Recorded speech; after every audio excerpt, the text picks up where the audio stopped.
Vamos lá então às fontes de energia renováveis.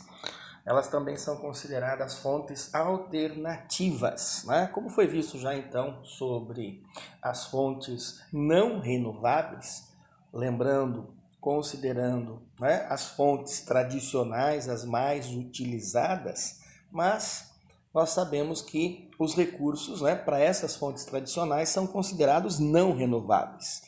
Então nós temos uma necessidade, claro, de substituir algumas fontes. Por quê? Porque um dia essas fontes não renováveis, elas vão acabar. As fontes renováveis, lembrando, elas podem ser consideradas inesgotáveis, justamente porque a natureza ela pode repor isso, claro, em relação a determinadas fontes alternativas, tá? Mas estão aí disponíveis na natureza, não é? Dentro de uma escala totalmente diferenciada da nossa escala biológica.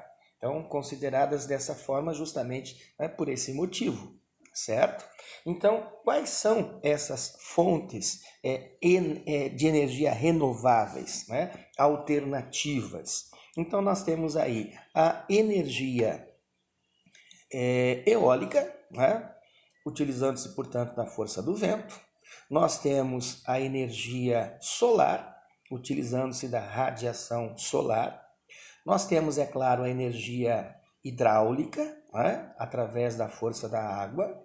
Nós temos a energia geotérmica, lembrando, portanto, né, do calor interno que nós temos na Terra. A energia que pode ser, né, aproveitada e produzida a partir de movimentos das águas oceânicas, como ondas e marés. E também nós temos aí a biomassa, que é o uso, portanto, da matéria orgânica disponível na natureza. Então, consideramos, né, como fontes alternativas, consideramos, portanto, como fontes de energia renováveis. E o que eu já disse numa situação anterior, quanto mais diversificada for a matriz energética de um país, mais vantagens esse país tem. Afinal, é crescente, sabemos disso, a necessidade do uso de energia.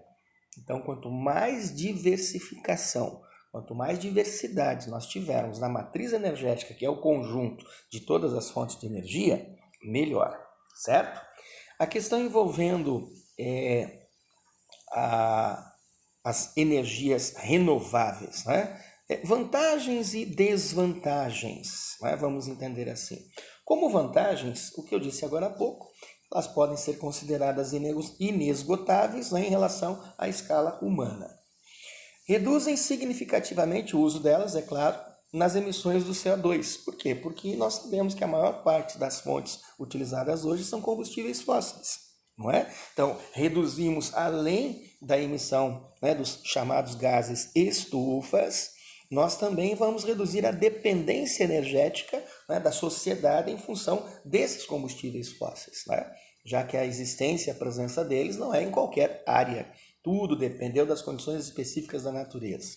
E conduzem, né, o uso dessas fontes renováveis, conduzem à investigação de novas tecnologias, né, que permitam, portanto, nós utilizarmos e nós temos uma eficiência melhor dentro dessa questão energética.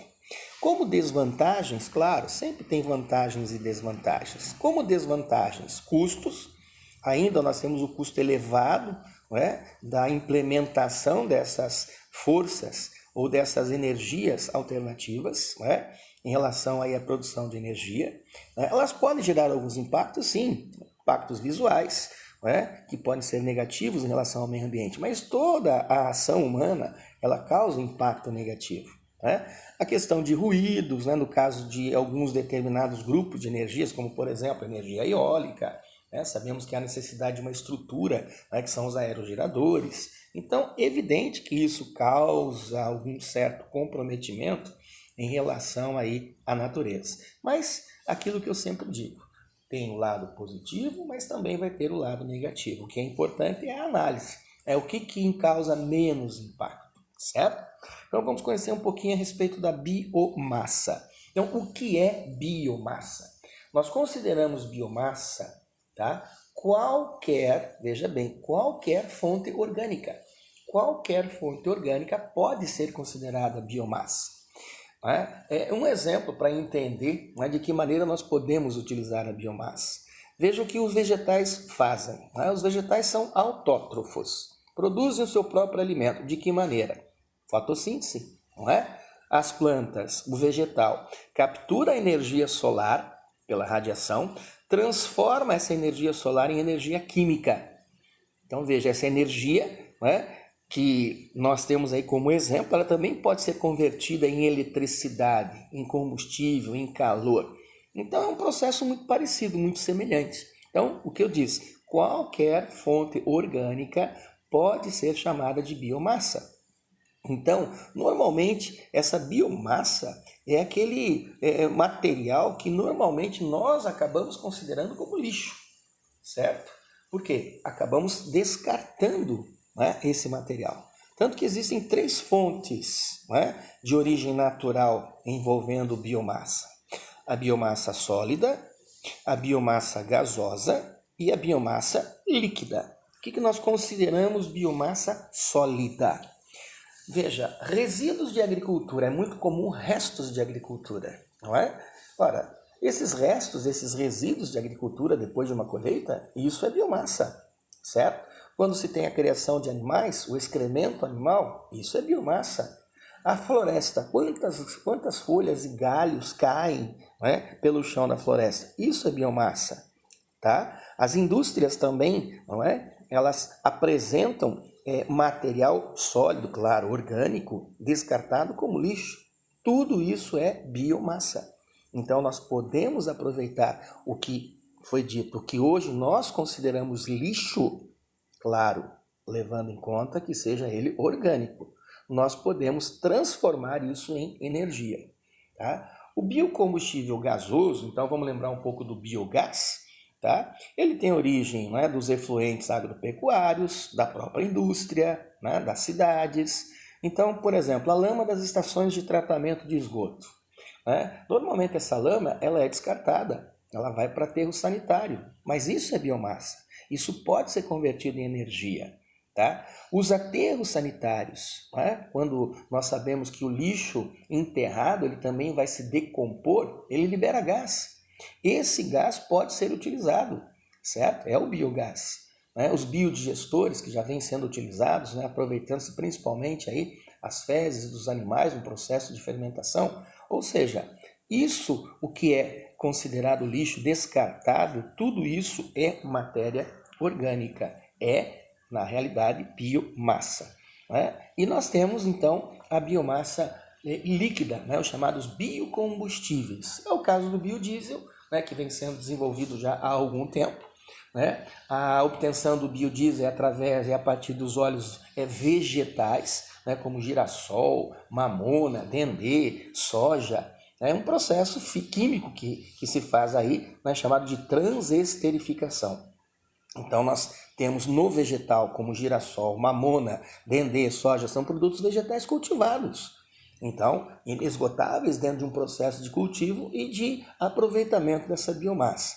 O etanol, que é o álcool, são os álcoois extraídos principalmente de produtos que possam fermentar, Lembrando que é um composto orgânico, incolor, volátil, inflamável, solúvel em água, cheio de sabor característicos, mas isso é combustível. O Brasil desenvolveu a tecnologia do uso do álcool de cana. Nos Estados Unidos é o álcool de milho, mas todo vegetal que fermente pode se extrair a partir daí o álcool desse vegetal. Isso é um combustível, certo? O metanol já é a obtenção de álcool, Ele é um pouco mais tóxico, mas também um combustível a partir da síntese do gás natural ou de um processo chamado de gaseificação, utilizando-se para isso o quê? A madeira.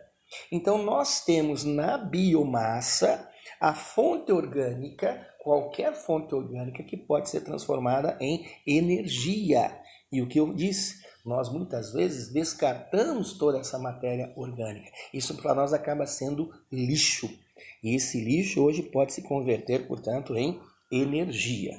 né? Com relação a vantagens, claro, né? Reutilizada, transformada em outros produtos, como papel, fertilizantes, né? Nós temos um exemplo aí, né? Nós tínhamos um problema sério com a bagaça da cana.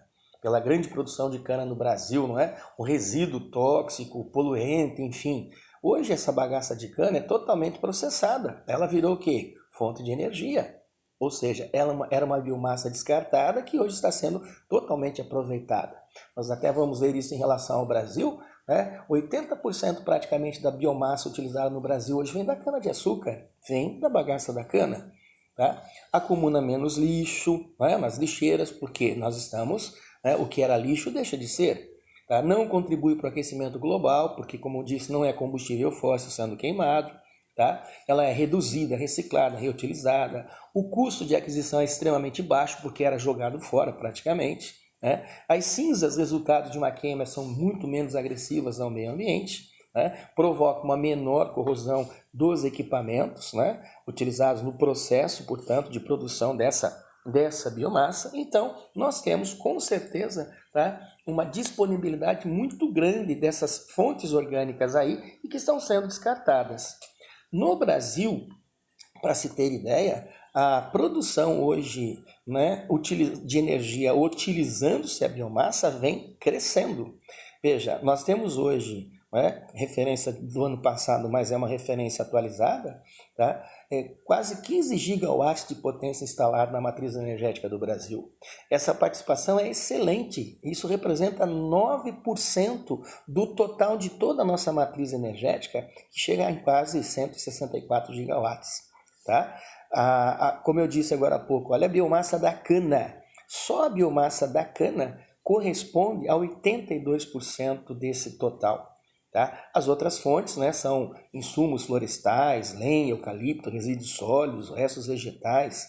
Mas veja, nós temos, portanto, um uso hoje de biomassa no Brasil muito interessante. O Brasil vem se destacando muito no uso dessas energias, né, alternativas. Veja, com essa participação da nossa matriz energética, de 9% de uso de biomassa, veja que o Brasil já evitou 19% na emissão de dióxido de carbono, ou seja, os chamados gases estufas. Isso é fundamental, não é? Para um país como o nosso, diversificando cada vez mais a sua matriz energética. Então, claro, né? Claro que nós temos aí, né, uma situação importante no uso, né, de uma fonte alternativa e bem crescente no Brasil, é claro.